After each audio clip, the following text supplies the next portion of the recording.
y la duración de ese fondo de compensación regional sería de 30 años. La idea es supuestamente que vayan estos fondos, ese fondo de compensación regional realizaría proyectos con base o teniendo en cuenta como criterio principal el tratar de equilibrar un poco en el país este tipo de factores. Por supuesto se privilegiarían a los departamentos más empobrecidos que no pobres. Pásalo. El de ahorro y estabilización y sus rendimientos serán administrados por el Banco de la República en los términos que establezca el gobierno nacional. Hay una pregunta muy interesante que alguien ha hecho con respecto a esto y dice: ¿cómo?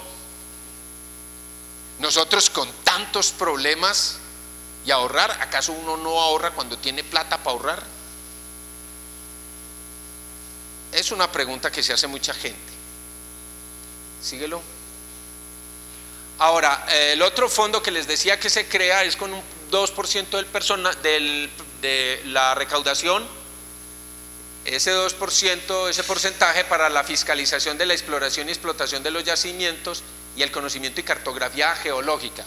Pues esto trata de apuntar, creo que fue un tanto apresuradamente, al problema que ustedes se dieron cuenta hace poco. El mismo ministro Rodado Noriega reconociendo que el Estado colombiano no tiene capacidad para ejercer control sobre la actividad minera. 16 funcionarios para atender 3.000 minas activas, 3.000 solicitudes de minas y otro tanto de minas ilegales. Transitorio, por supuesto, como hay un Fondo Nacional de Regalías y en ese hay una cantidad que creo que son como 300.000 millones de pesos que no han sido ejecutados, entonces se dice que ese dinero que no ha sido ejecutado dentro del fondo va a pasar a resolver estos problemas de la infraestructura que fue dañada ahora con la ola invernal. Pero el asunto es mucho más complejo que lo que les acabo de decir, no son simplemente unos porcentajes, eso hay unas graduaciones, hay unas relaciones de unos con otros. Les cuento, un galimatías dificilísimo de entender, los remito a ustedes para que traten de entenderlo, es mucho más complejo de lo que les dije.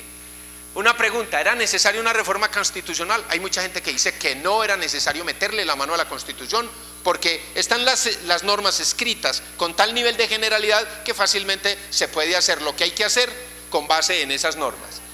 La ignorancia manifiesta de los congresistas de que les hablé ahora, que no distinguían unas cosas de otras, la ausencia de la participación ciudadana, nosotros no participamos en ese tema, ya están en trámite varias demandas, por ejemplo el pueblo Wayuu dice que no ha sido consultado frente a eso y están demandando el ser consultados, lo mismo que muchas comunidades indígenas, lo mismo deberíamos estar reclamando nosotros porque en esto nos va mucho, quedan muchos temas sin resolver y hay un tema central ahí que es el de la centralización. Hay sin duda la intención de que el gobierno central tenga más incidencia en el manejo de esos billones de pesos que van a entrar, que ya entran y que van a entrar posteriormente por la minería. Se están tomando decisiones, insisto, que van a afectar nuestra vida de una manera profunda. Pasemos la otra. No se ha hablado del monto de las regalías. Miren, el monto promedio de las regalías en Colombia es del 8%, el promedio internacional es de 17%. Las regalías del oro, por ejemplo, son 4% formalmente, porque si uno hace una serie de cálculos se da cuenta de que finalmente no son sino el 2%. En cambio la sal tiene una regalía del 12%, que es la que usamos todos. No todos usamos oro, yo no uso oro, por ejemplo, pero la sal no puedo prescindir de ella porque me muero. Realmente debería ser mucho más. ¿Cómo así? Vienen, se llevan un oro que hoy está valiendo cualquier cantidad de plata y no nos queda sino el 4%, pásalo. No se modifican las regalías. Ahora, ¿cómo se establecen los cánones por recursos? Por ejemplo, para el caso del petróleo, el Estado puede llegar hasta el 50%, las regalías van entre el 8 y el 25%, dependiendo del tamaño de la producción, y además cuando hay mejores precios, el Estado puede recibir aún más, entre un 30 y un 50% de los precios. En cambio el del oro es fijo, y el oro pasó del 2000 a menos de $300 y hoy está valiendo más de $1.400 la onza. Está cerca, rondando los 1.500, sí. En cambio el oro, pues ya pueden ver ustedes, pasemos que se me acabó. No se ha tratado el tema de la debilidad institucional minera, ya les decíamos, ya les decía ahora lo de los 16 funcionarios, no se ha tratado el tema de la corrupción, la ineficiencia, el despilfarro en el manejo de las regalías. Ustedes saben que la Contraloría General de la República anda sobre 20 casos especiales que hay en los países, en los departamentos productores de unas obras que nadie se entiende, puentes donde no hay ríos, museos donde no va la gente, canchas que no se utilizan, etcétera, millonarias, son 20.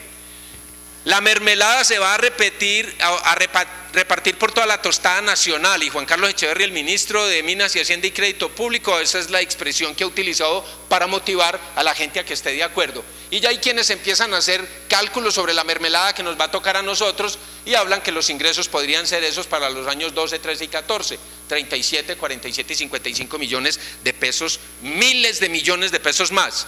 De ahora en adelante, y esto es lo que dice el señor Carlos Rodado Noriega, los recursos provenientes de la regalía se asignarán con criterios de eficiencia, que hay transparencia. Y finalmente, esta fue una foto. La pregunta que me hago yo es: ¿vamos a seguir comiendo cuento cuando no se trataron los temas centrales de la cantidad de lo que vamos a cobrar, de cómo se va a manejar, de qué manera se va a y fuera de eso se gastaron una plata para poner, dizque en una piedra, algo de que no se centralizarán las regalías, cuando ese ha sido uno de los motivos principales de discusión, y es el hecho que el gobierno nacional queda con mayor incidencia en el manejo de esos nuevos recursos. Listo. Bueno, compañeros nuestros, ahora, la hora, les recuerdo, mañana el desayuno 8 de la mañana, ¿no? Todos invitados, refrigerio, almuerzo y refrigerio. Mañana los grupos de trabajo, las comisiones, a los municipios, muchas gracias por haber venido, al Consejo Territorial Departamental de Planeación, Consejo Territorial Municipal de Armenia. A actuar, mi empresa nos colaboró demasiado, Mercar, la gobernación, pues parte del Consejo Territorial Departamental, y las compañeras de Ibagué, vuelvo y las saludo desde Tolima, que un gran esfuerzo hicieron por estar acá, y bienvenidas son, y la aplaudimos por su apoyo y esfuerzo. Como ya hablamos de regalías de estos, vamos a seguir con la ley reparación de víctimas y restitución de tierras. José Vallardo, comunidades indígenas, y Luis Gerardo Áñez Dorado, mesa departamental de desplazados, Consejo Territorial Departamental, y el compañero César, ¿no? Ya son 3. Le quedan 15 minutos. No, un segundo. Vayan por favor para las mesas mañana del taller, van teniendo en cuenta las presentaciones, quién está exponiendo acá, para que se inscriban con él, que va a coordinar las mesas diferentes. ¿Sí? Por ejemplo, en minería, quienes estén interesados en el tema, pues ampliar el tema de minería, de ley 30, de plan de desarrollo. Entonces con los expositores se van apuntando a tener los grupos de trabajo. Por favor, siga.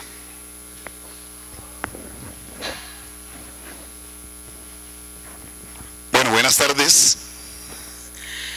A ver, hablar de la ley de víctimas, es hablar de un tema extenso y de un tema que a su vez puede ser muy espinoso. Hablar de la ley de víctimas y restitución de tierras es un tema muy largo. Entonces, lo poco que voy a tomar es algo que en sí es lo que más talla dentro de la mal llamada ley de víctimas, de reparación a víctimas y restitución de tierras.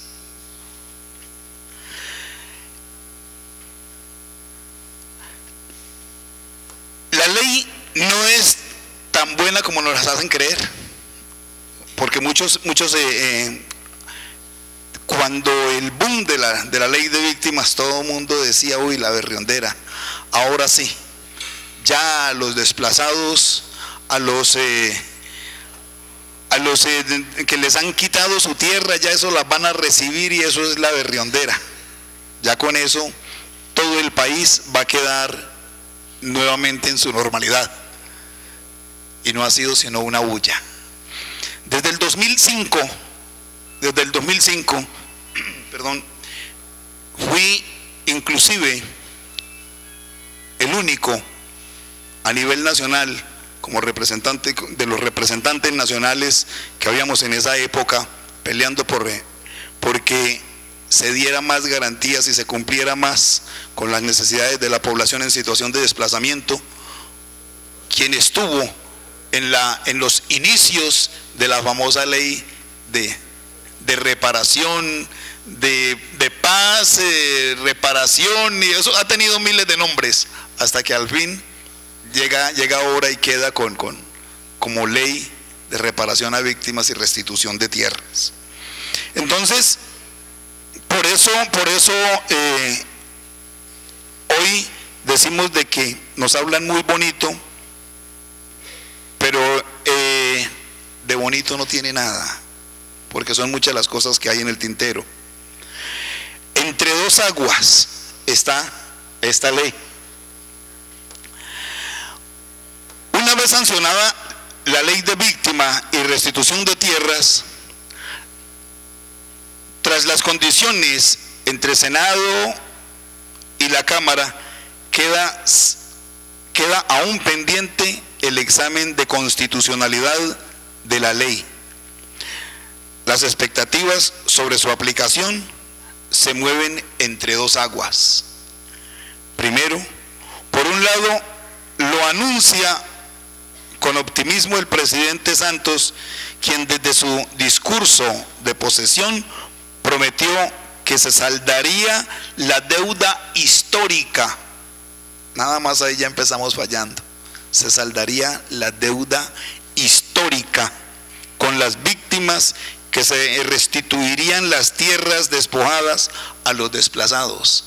Y si hablamos de histórica, yo creo que los que estamos ya por desde la década de los, decía el compañero de los anteriormente, decía que de los 50 para acá, si hablamos de esas épocas, muchos yo creo que me acompañan en esas edades.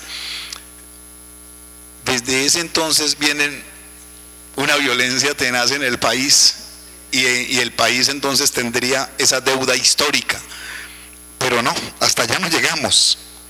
Por otro lado, la previsión menos entusiasta y la más preocupante de las propias víctimas del desplazamiento forzado y del despojo de tierras y territorios, muchas de ellas excluidas de entrada de la posibilidad de acudir a la ley. ¿Cuáles? Si hablamos desde el 91 para acá, entonces todos los de los 70s, 80, que en la década de los 80, ahora que tenemos los compañeros sindicalistas, en la década de los 80s no solamente se le dio duro a los sindicalistas, sino también a los campesinos. La década de los 80s. Entonces, ¿dónde queda esa década? ¿Dónde queda la década de los 70s? Que también fue bien dura con Turbay. A continuación haré referencia a los principios, a las principales dificultades identificadas para la aplicación de la ley, y señalaré algunos de los retos que estarían presentes durante su vigencia. Hay algo que se llama el fallo del origen de la ley. A finales del año pasado, el gobierno radicó los proyectos de ley de víctimas y de tierras, con lo cual pretendió materializar la voluntad de repararlas efectivamente, pero el trámite de otra iniciativa, como la Ley General de Tierras y Desarrollo Rural, y la reciente aprobación de la Ley Orgánica de Ordenamiento Territorial, denominada la asignatura pendiente de la Constitución Política de 1991, permiten señalar una falla de origen de la ley. Seguimos limitándonos a través de otras normas que se atraviesan, que se cruzan para poder ponerle más trabas. Nosotros hablamos de las talanqueras